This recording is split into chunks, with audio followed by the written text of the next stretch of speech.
서부지법 난동 사태, 현행범 체포 90명입니다. 물론 여기서는 여기서 헌재까지 행진을 한 3명도 같이 좀 추가가 돼서 90명이에요. 다친 경찰이 42입니다. 이 중에 상당히 전치 3주 이상의 중상을 입은 사람도 7명이나 된다. 대체 그때 경찰이 얼마나 배치가 됐는데 이걸 못 막고 이렇게 힘들었어? 라는 생각할 수 있어요. 경찰 2,900여 명이 출동을 했었던 거죠. 근데 그리고 난 다음 실질 심사가 끝나고 난 다음에 780명 정도 남아 있었는데 이때 발부가 되니까 난동하고 안으로 법원으로 밀고 들어갔다라는 겁니다. 참으로 참담한 심정입니다. TV를 통해서 봤던 것보다도 10배, 20배의 참혹한 현장 상황을 확인할 수 있었습니다. 이것은 우리 법치주의에 대한 전면적인 부정행위이자 형사상으로 보더라도 심각한 중범죄에 해당하는 그런 사안입니다. 국민들의 의견이 여론이 많이 분열된 상황인 것은 잘 알고 있습니다만은 모든 것은 우리 헌법이 정한 사법 절차 내에서 해소되어야만 우리나라를 지킬 수 있다는 그 점에 대해서 깊은 이해를 해주시기를 간곡히 부탁드립니다.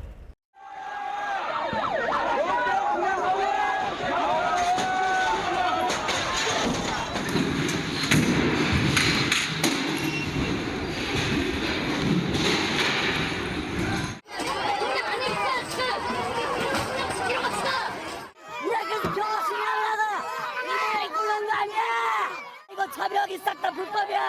다 불법을 하고 있는데 우리가 왜 법을 지켜? 난리 났다 싶게 이제 119 형병이다. 국민 저항권은 헌법 위에요, 아래요? 헌법 위에 있죠, 목사님. 헌법학자가 국민 저항권은 헌법 위에 있다면 있는 거야. 국민 저항권이 이게 이제 시작이 됐기 때문에 윤석열 대통령도요.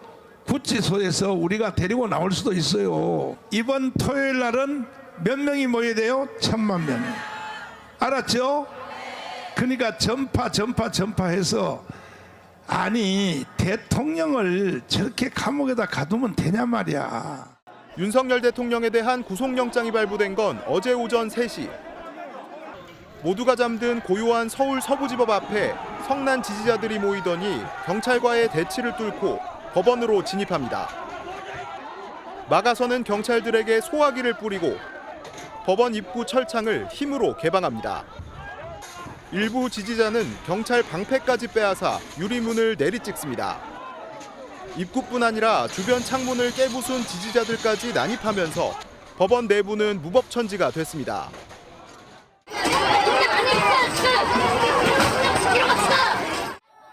법원 밖 지지자들은 공수처 차량으로 추정되는 승합차를 에워싸고 욕설을 퍼부었습니다.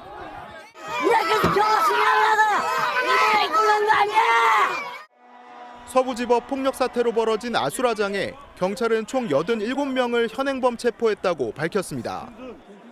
체포된 지지자들은 경찰 폭행과 법원에 침입해 각종 기물을 파손한 혐의 등을 받습니다.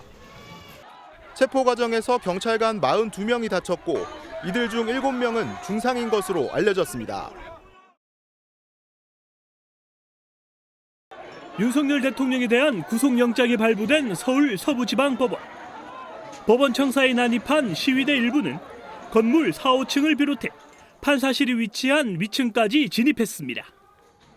이들은 구속영장을 발부한 차은경 부장판사가 어디 있는지 찾아 나서며 외부인의 출입이 금지돼 집무실까지 난입했습니다.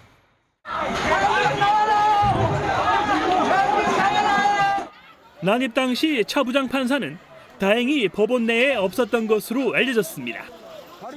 영장 발부 시점부터 언론 공지까지 다소 시차가 있어 차 부장판사가 시위대와 직접 부닥치지는 않았던 겁니다. 하지만 온라인 게시판을 중심으로 차 부장판사에 대한 살해 협박글도 계속 올라오고 있습니다. 잇따른 신변 위협의 차 부장판사는 결국 경찰에 신변보호를 요청했고 경찰은 신변보호 심사위원회를 열고 보호 조치를 결정했습니다. 경찰은 오늘부터 출퇴근 시간 위주로 차 부장판사에 대한 신변보호에 나설 방침인 가운데 사실상의 보호 조치는 어제 낮부터 시작됐습니다. 경찰은 서부지법의 다른 법관들에 대해서도 신변 보호 조치를 적극 검토 중인 것으로 전해졌습니다. 서울 서부지법 피해 현장을 살펴본 천대엽 법원행정처장은 참혹하다는 입장을 거듭 밝혔습니다. 사상 초유의 대규모 법원 난입 폭력 사태의 천 행정처장은 법치주의에 대한 전면적인 부정이자 형사적으로도 중범죄에 해당한다고 말했습니다. 제가 30년간 판사 생활을 하면서도 이와 같은 상황은 예상할 수도 없었고 또 일어난 바도 없습니다. 대검찰청도 이번 사태를 불법 폭력 점거로 규정하고 서울 서부지검 전담팀을 통해 폭동의 주요 가담자들을 전원 구속 수사하겠다고 밝혔습니다. 이호영 경찰청장 직무대행도 현장에 찾아 엄정 대응 방침을 강조했습니다. 폭력과 불법에 대해서 이런 사태를 일으킨 사람에 대해서는 구속 수사 등 엄정하게 대처할 계획입니다. 이번에 체포된 87명에 대해선 건조물 침입과 공용물건 손상죄가 적용될 가능성이 큽니다. 건조물 침입죄는 3년 이하의 징역, 공용물건 손상죄는 7년 이하의 징역이 가능한 죄입니다. 법조계에서는 다중이 집합해 폭행을 한 것으로 인정될 경우 성립되는 소유죄를 적용할 수도 있다고 보는데 최대 징역 10년형이 가능합니다. 법원이 강하게 반발하고 검경도 구속수사 원칙을 밝히면서 폭력 사태에 가담한 시위대는 징역형까지 선고될 수 있다는 관측이 나옵니다. 검은 옷을 입고 한 손에는 헬멧을 움켜쥔 남성이 경찰에게 붙잡혀 끌려갑니다. 윤석열 대통령 지지자인 이 남성은 헌법재판소의 담을 넘어 내부로 침입했다가 경찰에 체포됐습니다. 일단 정문으로 데려갑니다. 어제 오후 헌법재판소 주변에서는 윤 대통령 지지자들이 시위를 이어갔습니다. 헌재 인근 초등학교와 안국역 등의 자리를 잡은 시위자들은 태극기와 성조기를 흔들며 윤 대통령을 석방하라고 목소리를 높였습니다. 미신고 집회였는데 이들은 경찰의 거듭된 경고에도 시위를 이어갔습니다. 이곳에 사시고 계신 주민분들이 심각한 불편을 겪고 있습니다. 지금 차로 정거를 멈추시고 인도로 올라가세요.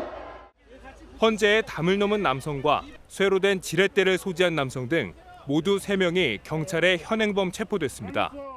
서울 서부지법에 이어 헌법재판소까지 강성 시위자들의 표적이 든 가운데 조희대 대법원장은 오늘 오전 긴급 대법관 회의를 소집합니다. 천대엽 법원행정처장은 법원 내부망을 통해 상황을 공유하고 법원 기능 정상화와 유사 사태 재발 방지 등 법치주의 복원을 위한 지혜를 모으기로 했다고 밝혔습니다. 윤 대통령 지지자들은 매일 시위를 이어갈 방침이어서 헌법재판소와 서울 서부지법 인근의 긴장감은 이어질 전망입니다.